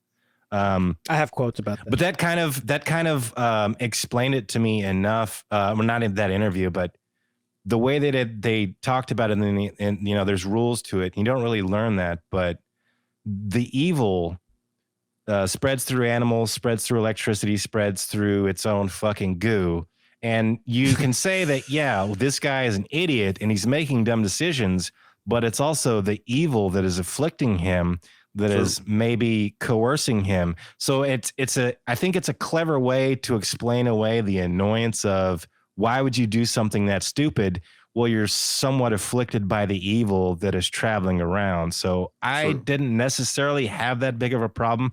I thought it was an interesting take to try and make it not so fucking stupid. And I wouldn't nitpick it as much as I would in other movies where people are just making decisions coherently. Whereas this one, you have that aura of evil that, like, maybe it's the evil influencing me. So I thought that was an interesting, like, I liked this movie. I thought it was engaging. There's definitely some stupid decisions made, and there's lots of questions, and they don't really exposition you to death. You don't really know a whole lot about the evil, but I liked it. I thought it was good. I thought it was engaging. So that was my take on why I would not nitpick this. Yeah, my response to that, it is a trope, people being stupid in movies, horror movies. But I think this movie, at least to me, eliminated those tropes when they established the fact that there are well-known rules in dealing with this well-known issue that could arise from time to time. Yeah. And then they introduce, you need a cleaner to kill him. Yeah, then they introduce an expert who is literally telling him, like, don't do this, don't do that, don't leave me, do this, go do that. So but when you're afflicted by evil, no, I get where you're coming from. Totally could be an excuse for it. I personally didn't see that as the case, but I could see how it could be. But yeah, I thought there was a lot of good stuff in this movie. I thought the first half was excellent. So I'm pretty in agreement there with you, Marvin. The first half was like really fucking engaging. It was like nail biting. Like it was It was anxiety inducing. And And dog done scene was amazing. and done really well. I'll get to that in a second. I really like the fact that this movie establishes its own lore for demonic possession and departs from what I feel is a tired and stereotypical, fucking Catholic-based possession. The religious base. Yeah, it doesn't have any religious base. Right. It actually really reminded me of It Follows, which is another movie we talked about a while back. Yeah. Where it treated this demonic possession like this unrelenting cancer that you just it just follows you wherever you go. And if you slip up, you're fucked. So it did have that kind of feel to it. It's the latter half of the movie that really came off the wheels for me and lost me. There's some really memorable sequences in the movie. Like you mentioned, the dog attacking the girl, the axing in the beginning of the film. No, wait, the axing thing. Well, so what? Hang on, because I don't want to be too specific because I feel like, I don't know. Go ahead. You trying to do a spoiler-free review or something? Not a spoiler-free. I just feel like this movie is better not knowing anything about it. Some of those moments. Well, you better not watch the rest of this, probably. So yeah, if go watch the movie first if you haven't seen it, and then come back. Yes. But go ahead. The axing, I'm nitpicking like Dusty here because of the way that she was flicking the fucking thing to kill herself. Like what kind of wrist / forearm strength does this pregnant woman have? Because that was ridiculous. Like she's just flicking that thing. Well, what I thought was funny, super strong. If you ever tried to I feel like the human response, the brain response to prevent you from hurting yourself is probably so strong. Like, I don't know. Yeah. Anyhow, I agree with you. Yeah, it was pretty funny, but yeah. So there's some memorable moments, but I think the script is like pretty muddled. And like I was just saying, it introduced a lore and a set of rules for its demonic possessions that are like they're inadequately explained. And it's like, the movie, evil seems to be like commonplace in this world that is established in this movie. They all know the rules for dealing with bloated creatures that result from demonic possession. They know it's a possessed person right in the beginning when they meet the incarnado. But it's also an inept, corrupt government that takes its time and fucking dealing with any of that shit. No, I'll get to that. I thought that was really interesting. That I did whole as well. lore that was built there, like the churches are no longer around and that sort of thing. Yeah, it was like post-apocalyptic in a different type of way, which is cool. So yeah, I mean, the people in this movie they know about, they're familiar with this stuff. The rotten, as the subtitles call it. I don't know if that's a direct translation, but. Because in the film they call him the Incarnado, I think. Yeah, Incarnado. So there's even like that little song that the mother sings about the rotten that's in the film. Yeah, and it's like a children's lullaby. So that's what makes it an homage to Freddy. Yeah, kinda. So that's what makes like kind of so little sense to me. When these characters do the exact opposite of what they know they should be doing already. And like, what you said is like a perfectly fine explanation for that. I just don't think the movie really presented it in that way if that's what was happening, personally. The evil lurking? No. The aura of evil lurking? No, the fact that it would be influencing him so much to do dumb shit that he knows he shouldn't be doing. Right. I could totally see where you're coming from. I just don't think I didn't pick up on that. So, I mean, I could be wrong, but I don't know. It just felt a little wonky to me. Well, that's the sense that I got from that dog scene where he shows up. Like they tried to move the guy and then they like swerved to miss the kid and lost him. But he still had it on his clothes. And just from his clothes alone, like the dog was able to be like, and that's where like you get like the don't in the rules and everything, like don't be near electricity, don't be near animals. Like the aura can pass around and pass to you and through you. Yeah. And so like that affliction really, I was able to suspend my suspension of disbelief, I guess. I did too. I'm sorry, Marvin, real quick. I'm not critiquing the fact that he was fucking stupid for sure. But and I totally see where you're coming from, but that's not what really ruined the movie for me. Just want to say that. But go ahead, Marvin. I thought the rules were interesting because there were like a lot of rules that they didn't even say were rules. Like the cleaner saying like, "Oh, you moved the rotten and you knew it was rotten." Like, okay, well, we didn't know that was a rule, so this guy probably didn't know that was a rule either. Well, and like just going in contact with someone else after being in contact with the rotten, they didn't necessarily say that was like a rule, right? So we have a lot in common, Marvin. I do have a nitpick. I took similar notes. One of the rules is you can't kill it with a gun. Right. Yeah. But then at the end of the movie, you find out you can only kill it with this device. Like, why is there a rule that you can't kill it with a gun? Like, why can't I kill it with a blunt object or burn it alive or anything else? Why is the rule don't kill it with a gun even a rule if it's don't kill it at all unless you have this device? That should be the fucking rule, right? That's my nitpick with it. And once again, we find ourselves in a world where ambiguity can be used for good, but it could also be used for bad. And I think in this movie, as I said, these rules are inadequately explained, and I think to a fault of the movie. Like, it's not like it gets to a point where things don't even make any sense. It's like, well, if I can't shoot them with a gun, but tell me why though. Like that's something that you should establish instead of just being vague about it. I have one defense for it, and I'll get to it in a second. But the director, I pulled a quote from him from an interview, and his explanation of this character being a dumbass. He says it's too hard. You need to comply with the rules because the demon wants to be with you, but it's too hard for us to run away from cities, trying to avoid electricity, to avoid even thinking about the devil. As Dusty touched on, he got the idea for the movie from a series of news stories about farm pesticides in Argentina causing widespread health issues. Quote, the owners of those lands contaminate those fields with glyphosate to kill bugs, pesticides. He said in a Q&A, quote, there's a lot of people who work in those fields and they get cancer. You'd probably see a little kid with cancer because they are workers. They didn't say anything, or if they say something, nobody knows. He suggests that corporate apathy about the workers' health and the way the issue occurred out in the middle of nothing, where it's easy for profiteers and city dwellers to ignore the impact of their choices, started him thinking about the idea of lurking evils given free rein to spread. One more quote from him. The pesticide infected them.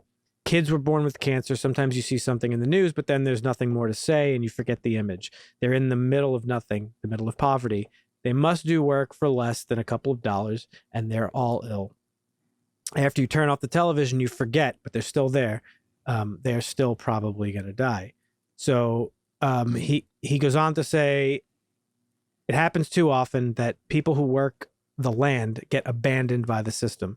So that was an interesting choice in the movie because, as Marvin touched on, while this evil is spreading, they go to the fucking established systems that one would go to in this world to deal with the rotten. They have a cleaner coming out to cleanse the fucking rotten, but gets killed. They go to the police, who are clearly aware of these issues that arise from time to time, but they're like wrapped up in like bureaucracy or whatever. Excuse me, and they don't like give a fuck. And also, they don't do a great job of explaining it, but you get the sense that our main character is like not credible because he did some sort of crime in his past, and that's why his wife left him and all that stuff. Estranged, yeah. So the cops like kind of don't believe him at first. But yeah, I definitely thought that was a little bit. I thought that was interesting. That was like another interesting piece of this like exorcism lore. But he also says one last quote from him. When I decided to make a movie with some kind of exorcism, I thought, okay, but what happens if the people cannot reach a priest? All the exorcist movies happen in the city, in a big house. But what if we're in the middle of nothing, in a poor house with poor people who nobody cares for? Even the owner of the land wants to get rid of them, to burn their houses. It happens in my own country all the time. Yeah. Not the demons, but the rest. Evil wins. This is about evil winning. That was yeah. So that was definitely the subtext for this movie, I think. That the evil is like the fucking profiteers who are just fucking like taking over and spreading throughout these like small communities that are not cared about. It's like a very Flint, Michigan, it's like an Argentinian Flint, Michigan type of situation, what he's talking about. So I definitely I see where he's coming from and what he was going for. Unfortunately, I think there was too much of the story that got in its own way a little bit. Like, evil love children and children love evil. It's like, okay, well, why? If the children were the targets all along, like, why were the adults getting shit on? Like, clearly the movie tries to make a point that the children were clearly the targets here, right? Like, of the targets of possession. And you get, like, it's only my knowledge of like horror movie history, horror tropes, that tells me it's because children are weaker and more susceptible to these things, right? They let the evil in easier. Because like all the kids were the evil ones. Turns out the fucking kid's eating his fucking mom, and the fucking other kid didn't have autism, but like, did he have autism, or was it just the demon pretending he had autism so nobody would know? I mean, that was the biggest horror of this whole movie. That fucking kid wanted apple fucking ice cream. What the fuck was that?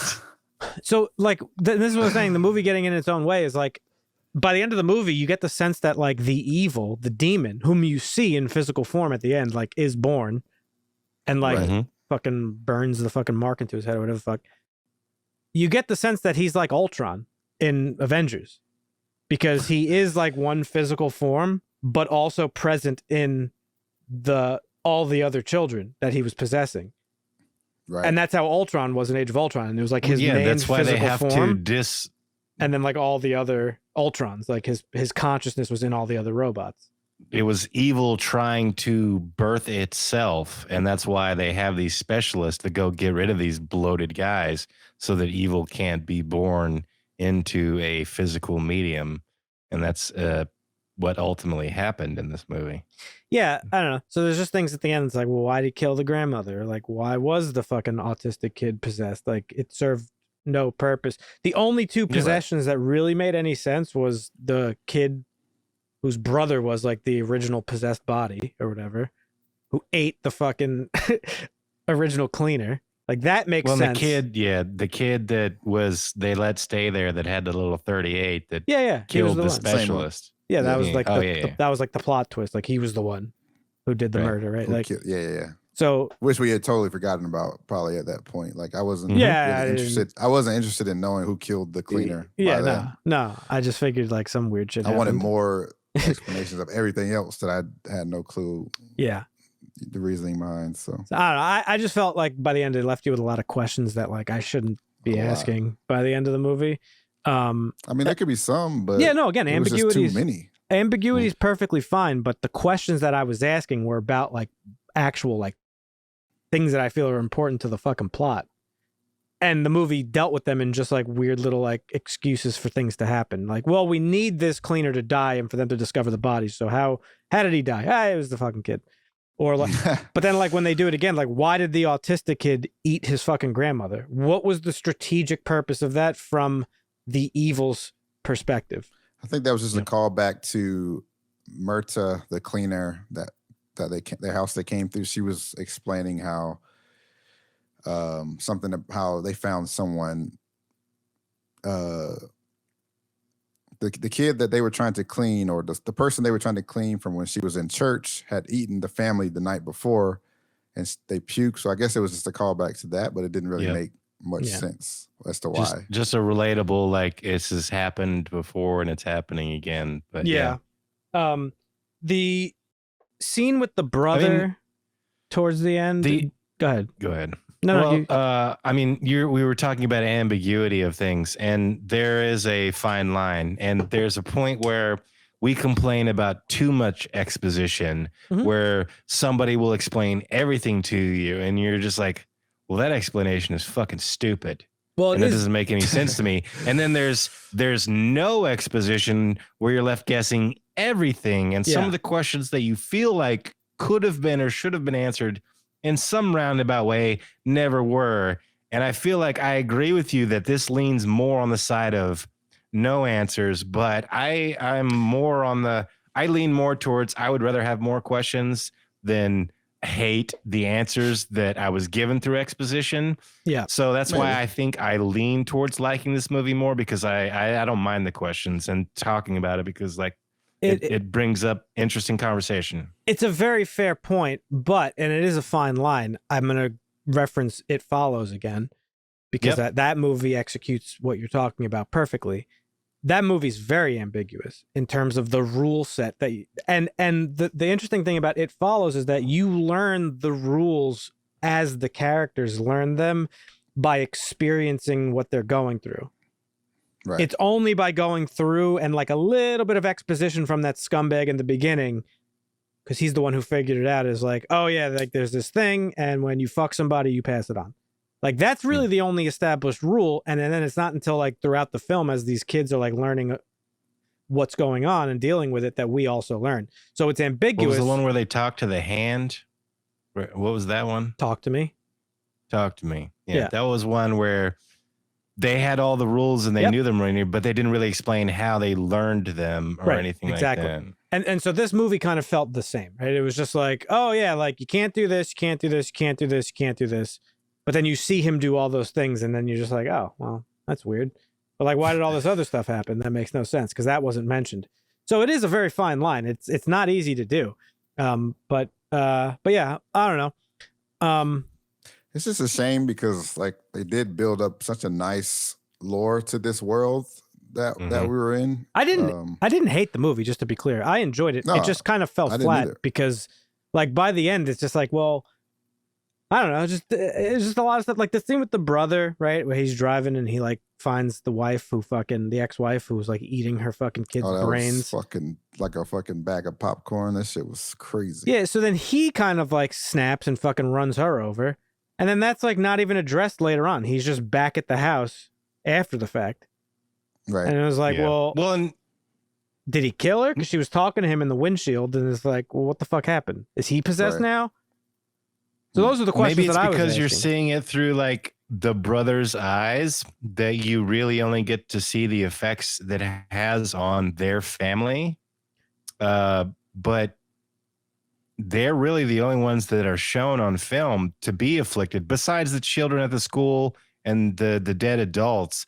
Like you've seen evil around other people, and they didn't really do anything or change anything. It seemed to only affect the brother and his family. Well, that's because there's also the little subtext of like running away from your demons and stuff, right? Like, he obviously lost his family, did something. They mentioned he did something. I don't remember what it was, but I don't either. It's not important. You got obviously it's not hard to identify. Like that's the gist of what's going on, the interpersonal workings of this family. Mm-hmm. But yeah, I don't know. There was just like they take the time to give you the exposition, then they just sort of contradict it by not showing you stuff or doing stuff that is in direct contrast to it. So I don't know. I just thought it was a little bit wonky at times in that regard. But I thought the acting was really great from everybody. I thought the score was amazing. The movie was really good at adding to that unnerving feeling. And actually a lot of the time reminded me of The Last of Us music. Had a feel to it, like especially in the beginning, like the more calmer, like less like horror-y stuff. Reminded me of Last of Us score. But yeah, by the end of it, I was left a little bit disappointed, unfortunately. Yeah. Any other things you guys want to say before we rate it? No, well, I think we covered it. Oh, I have one last thing I want to say. I actually did think the violence in the movie didn't really serve the plot, and that kind of bothered me a little bit. I don't know if it's because I'm getting older or what. We've talked about this before, and I know it's like a horror movie thing, like gore. I've never been you wanted more or you wanted less? I don't think it served the plot in any way. So like I've always been a little bit like I'm not a big gore freak in horror movies. It was all head trauma stuff, which I don't know if you guys caught that, but like the dog biting the child's head, the lady chop on her face, the kids beating the lady in the head with the hammer, like a lot of it was just like head trauma, like fucking craziness. And so I took a extra undertone of, well, this is the mind playing tricks with the mind. Like, I don't know. So I don't know. But that's the only thing extra I had to say. Well, I've never been like much of a gore freak in horror movies. There's people that like love that shit, which I'm not a big fan. I find it weird. If it's It in can a be done movie, right, and good stuff can be done well, but it's overdone. The Saw movies. I get that just some ruined movies, it. like Friday the 13th and stuff, when it's campy and it's meant to be campy and it's over the top and like bright red blood and it looks fake, so it doesn't really have this like visceral feeling to it. But like you said, Saw, they try to make that shit look realistic as fuck. Yeah. And in Saw, it serves the plot kind of, because like that's the movie of torture or whatever the fuck. Yeah, Everything in this movie, I feel like you could have done it off screen and it would have had the same effect. And I feel like it was just for shock value in this movie. I don't think it was overly done, though. I don't think it was that bad, though. I don't think it was bad. I'm not saying it was... The worst thing was like the fucking pus and shit. Like, yeah, that was the grossest thing. The kills weren't really that gory. I'm not... The fat infested that dude. guy was gross as You could like literally smell that dude. guy through the fucking screen. Swear, dude, oh I was my getting God. sick, like, just fucking... like leaking through the blanket. I'm like, why? Well, then that was another thing I guess I could nitpick is like,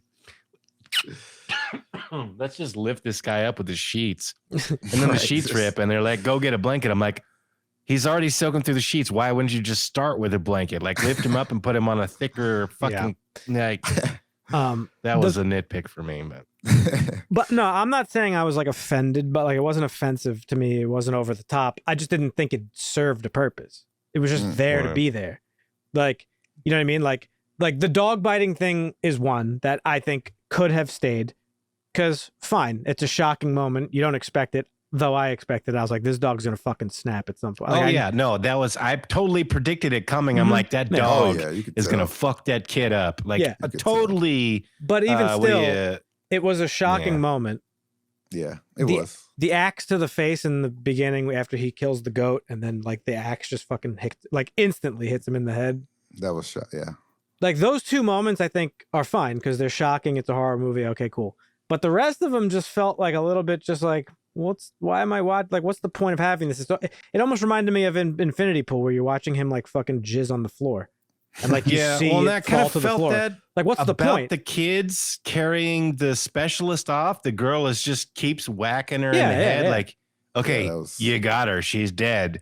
But again, when you think about it, it's like, that's evil. And that's what evil does. So I kind of get it. I kind of get it, but a little bit absurd. Like, you already put a hole in her fucking skull. She's dead. Yeah. You don't need to hit her 6 more times. There was just things about it that like didn't really seem to like serve the overall movie to me. And a lot of the gore was that stuff sometimes too. Like, you see the kid choking up blood and hair. Like, I didn't. Yeah, that was. It's just like, well, you're trying to be shocking at this point, and it's like, it's not shocking. I've seen worse, unfortunately, in other movies. So it's like, I don't know. That was it for me. But I don't know. This wasn't the movie that I was promised. Thanks, fucking social media. I did not hate it. I liked the first half of it way more than the second half. I think the premise is very strong. I think while the premise is strong, the execution really wasn't. So it started off very strong and did not finish super strong, but I enjoyed it enough that it didn't hurt. It didn't hurt it for me. Yeah, overall, I thought I definitely enjoyed it. It's got a 7.0 on IMDb, and a lot of really positive stuff. It's doing really good on Rotten Tomatoes as well. People are calling this the best horror movie of 2023, the scariest horror movie of 2023. What else was there? Is it? I don't think so. I would give this I would give this a 6. I gotta drop it down to a 6, which isn't bad. That's respectable for a horror movie. It's watchable to you. Yeah, that's watchable for sure. Marvin? I would probably give this a 7. Like I said, the lore was really strong. Yeah. I was really immersed in that first half of the movie. Mm-hmm. I would have liked to maybe see more history around like what happened or what caused all this and all that. But yeah, that's a 7. I'm with Marvin. I think that the rating reviews on IMDb are right. I think it's above just watchable. You're gonna love it or you're gonna be disappointed with it, but that first hour, you're going to be like, what the fuck is going on? This is amazing. Like, It's clean. whether or not you like it at the end is up to you, but I think it's good enough that it's above a just watchable. This is, I would recommend this to somebody. Be like, if you're not into horror movies, or even if you are, this is something that you probably should go check out. I think So that's, I give it a 7 too. Yeah, I think that's what separates us. I don't think I would recommend this to somebody. Well, just that's fair. but that's just because it's not because I thought it was bad. It's because the things that this movie was doing, I think other movies do better. Like It Follows or Hereditary. This movie reminded me a lot of Hereditary, with like the familial drama and trauma and like the possession stuff, and like the way this movie wasn't really scary. There were a couple creepy moments, but it wasn't scary. And neither is Hereditary, but both movies have this like elevated sense of anxiety. But I think Hereditary does that better. I've mentioned this many times. When I was in the theaters watching Hereditary, and sometimes those fights are happening in the family and like shit's going on, like I was white knuckling, like holding on to the fucking the armrest of my chair.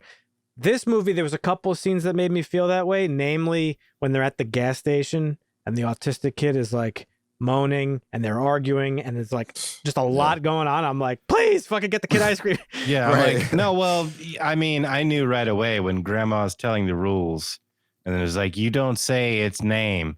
And they're like, well, what's the names? And she's like listing off the names. And then the kid is like fucking repeating the name. I'm like, yeah, that kid's fucking done. Sorry about it. Beelzebub. Sorry about it. Fucking the Beelzebub or Azazel or whatever the fuck he was saying. I was like, that kid is fucking gone.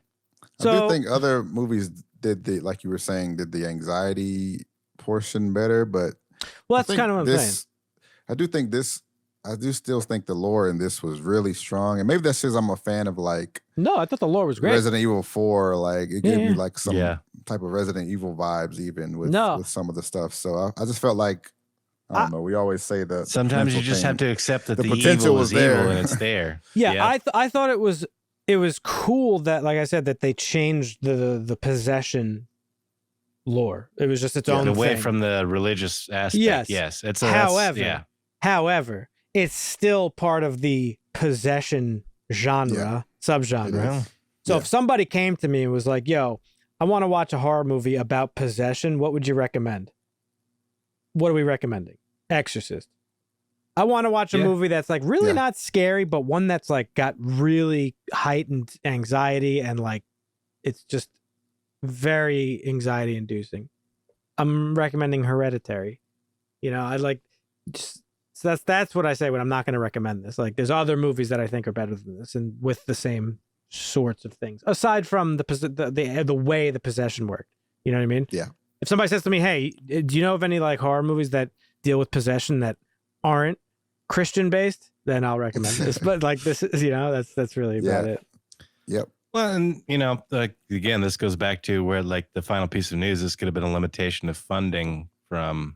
Maybe. I still think it was a great movie. The Inca. So it great. Like he was working what he was able to work with, and he had to do what he had to do. And it could have been better if this was done in America. Maybe it would have been if he had American funding. Maybe it would have been better. But who knows? I didn't think the funding was any issue. I just think some of the writing wasn't really fully thought through. That's all. But $10 million budget. But I did really like it. I did enjoy it despite the 6 rating. I did like it. I just think the way it just sort of like, it was like a fucking stock chart. It like went up, and then it just slowly trended down. That's all. Yep. But I'm excited for Argentina film there. But like I said, Argentina 1905, go watch it. It's a great movie. But well, there's our thoughts, folks, on When Evil Lurks. Let us know in the comments what you thought about this film. Do you think it was the scariest movie or the best horror movie of 2023? I don't know. Do you guys think it was? I don't remember other movies that came out. It was like Smile and like... Well, I mean... Talk to Me. Talk to Me was better than this. Evil Dead Rise. As a whole, I would say Talk to Me was better. Okay. Yeah, I think this is about on par with... I think I gave Evil Dead Rise a 7 too, maybe a 6.5. I don't remember about it. Yeah, I mean... Let's see. Rotten Tomatoes. Best horror movie? I don't know. Let's check. Let's check the receipts. Best horror movies of 2023, according to Rotten Tomatoes rankings. This is number 1, just so you guys know, with a rating of 97% fresh. That's critic reviews. What's the audience review? No, that's the total aggregate of both. But yeah, so we got When Evil Lurks, Husera, The Bone Woman, never heard of it. Attachment, never heard of it. Talk to Me is number 4. Megan's number 5. Influence. Megan was better than Dude, all did of we? those. I didn't see Megan. Yeah. Brooklyn 45. Don't know what that is. Totally Killer. That's a great one. Oh, is it? That's a comedy horror. Was that the one with Vince Vaughn? Great one. Yeah, Vince. No, that's Freaky. No, yeah, that's Freaky. Yeah, you're thinking Freaky. The Totally Killer is the Amazon Prime movie where they go back in time. The daughter, the mother is in part of this like serial murder that happened back in the day, and her daughter actually goes back in time. It's a comedy horror. It's great. I haven't seen Great it. movie. I recommended that we watch it, but we never got around to it. Gotcha. The Blackening was one. That's a number 9. Marvelous. There's a subheader to that film, like We Can't All Die First. kill all of us first. Oh, I thought that was a comedy. Yeah. It is. Yeah. That's a comedy horror. Comedy. It's all black cast, so they can't kill the black guy first. They can't kill all of us first because it's all black cast. Infinity Pool is considered one of the top-rated horror movies of 2023. Number 11.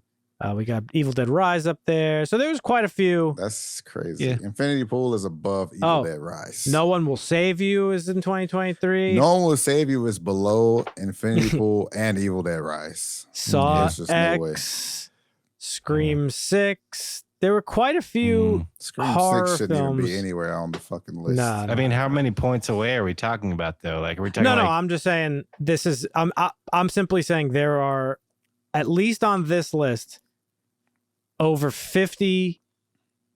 Damn, I'm still going. There It's like are. but is the 90 something. aggregate score between these movies like? I'm not talking half about a the score. point? It doesn't matter about the score. I'm simply just saying Oh. that out of I thought you were 91. reading the list based on the ratings. No, I am. That's how they're ranked. But I'm saying out of 91, because the question I posed was people are calling this the best horror movie of 2023. So according to these rankings, out of 91 horror films that came out in 2023, this is considered the best. Is it? I don't know. A couple of them that I named I thought were better than this. So that's Same. just me personally. Let us know in the comments what you think. If this is your first time here, consider subscribing if you liked what you watched. Leave a like on the video. It's good for the algorithm. Helps us out quite a bit, so we would appreciate it. If you want to get in touch with us, check out harshlanguage.tv. All of our social media links are on there. Yep. Go buy some merch. Yeah, buy some merch.